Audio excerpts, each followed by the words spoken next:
Maithili express की शानदार प्रस्तुति।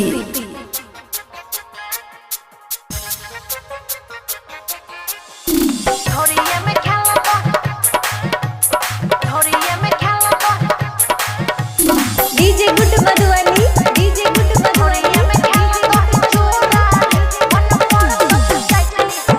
खुशी रिकॉर्डिंग स्टूडियो बलुआहा।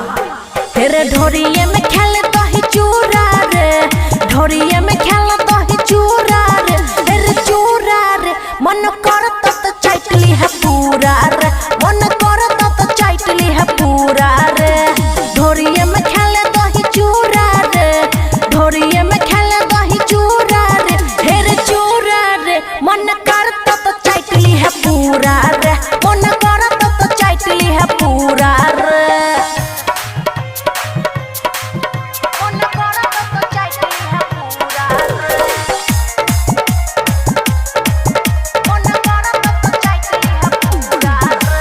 DJ good Madhubani, DJ good Madhubani, DJ good Madhubani.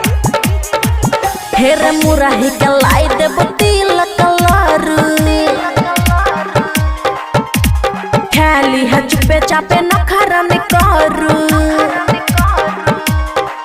हेरे मुराही के लाई देव तिलवा के लरू, खाली है चुपे चापे नखरा ने करू। जार लागे छोट तापे घूरा रे, जार लागे छोट तापे घूरा रे, हेरे घूरा रे मन करता तो चाटली है पूरा रे, मन करता तो चाटली है पूरा रे।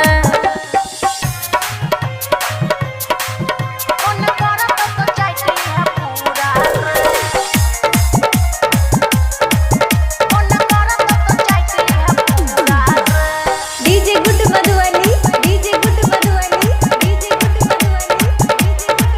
हेरे लागे छो जार त बांध ले गाती, आज मनाइले तिला सकराती। हेरे जार लागे छो त बांध ले गाती, आज मनाइले तिला सकराती। राइटर ओम प्रकाश मांगे चूरा रे, राइटर ओम प्रकाश मांगे चूरा रे, हेरे चूरा रे मन करता तो चाटली है पूरा रे, मन करता तो चाटली है पूरा रे। खुशी रिकॉर्डिंग स्टूडियो बलुआहा।